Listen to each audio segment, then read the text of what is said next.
Hey guys, Tiff travels the world here. So yes, it's time for my next trip already and I just got back it seems. I'm going to Chad, Africa. Everyone is like, where is that? So basically it's kind of near Cameroon. Half of them speak like French, another half speak some form of Islamic language.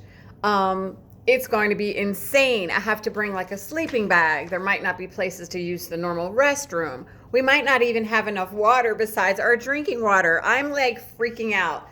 This is the most intense kind of trip I've ever done. I've never done something where I had to have a sleeping bag and maybe not a shower and not a toilet in sight. I mean, along the way we'll find a good toilet or a bad toilet, but this one might be like no toilet. So anyways, I'm super excited. It's called the Gerewol Festival, and it's actually like a festival where the tribesmen get all duzzied up, gussied up to meet ladies. Okay, this sounds crazy, but what's attractive to them is the whites of their eyes and the whites of their teeth. So they basically stand in a line, they're dancing, they have music going, they're doing a ritual. They have this thing going on night and day for a few days. So during the day, we'll be able to talk to them, interact, and basically make friends with some tribes people that have not been exposed to the real world except for a little tiny bit. Anyways, we're not supposed to bring gifts for them or anything to make them, part of the world that they don't normally see. We're trying not to basically be intrusive and invasive, and you know what I mean. Don't try to Americanize, Westernize, or do anything that takes away from who they are. So I'm so excited. I don't know what to do with myself. I don't know how to describe it. But anyways, so these various clans, they spend their time during here.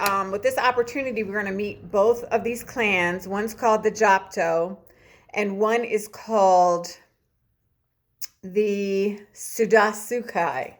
Okay, I'm not sure how I'm pronouncing these things, but their faces and bodies are heavily tattooed, and women are often bare-breasted, whereas the Sudasukai women cover themselves.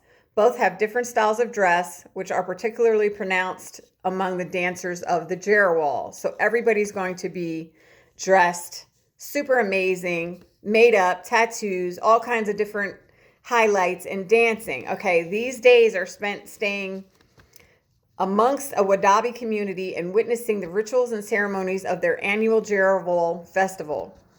Now, they have excellent relations, so we're basically getting the inside scoop because we're going with Native Eye, and they are experts in the unusual travel. I've done a voodoo festival with them before.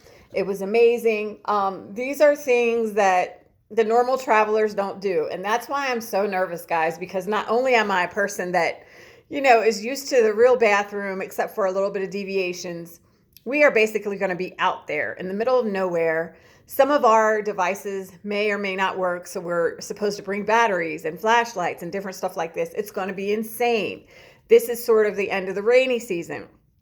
So I need to pack under 15 kilograms is what they're saying. I have to look up how much that is, but basically lightweight with clothing. Make sure I have like waterproof stuff, but at the same time, it's going to be hot. So it's going to be crazy.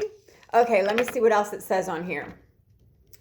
Basically, we're going to have a cook come along with us because there's no place to buy any food. Let me see what else it says. This is crazy. So the Wadabi are the people that we're going to see. Now, male beauty and the dancers will spend hours applying makeup, which differs greatly from clan to clan. Basically, the dances involve the men standing in a line, singing traditional rhythmic songs and chants, and while doing their best to show their whites of their eyes and baring their teeth. Every so often, a dancer will step forward, almost as if in a trance, with jerky movements which imitate the courtship dances of local birds. Okay, so this is crazy. The clothing of the dancers is highly decorative, beautiful tall hats and turbans, while the other tribe decorate their turbans with ostrich feathers. So on occasion, there'll be like a female between the ages of like 15 and 17, if she's interested in one of the males during their chant and their lineup and their dance, she may come out of the crowd and like tap one on the shoulder. Now, sometimes this is for long-term courtship, and sometimes it's not. Sometimes it's just, I'm guessing, like a hookup. This is my own terminology. But anyway, look at the picture. These are some of the tribes people. And it just sounds like it's going to be amazing, guys. Like, I find these strange tours. I'm telling you, Tiff Travels the World. I stay on top of these different tours that are not typical. And I'm so nervous because they're not going to have my normal meals. So I'm going to bring like some kind of bars that I'm going to take with me or something like that, just in case I don't want to try the food. Sometimes, like I told you, when you go to different places, you can end up getting sick from taking, trying different things. So I'll keep that at a minimum, but at least we have our own cook coming. This is going to be insane, guys. Overnight camping, various camps dotted around the landscape. I'm just giving you a little scoop of where I'm going. You can ask me more questions, and I'll probably put up more information later. Just Tiff Travels the World. This is insane. Chad, Gerewol Festival. Look it up, guys. Wow. Tiff Travels the World. October 6th, I'm headed out. Yep. Right around the corner.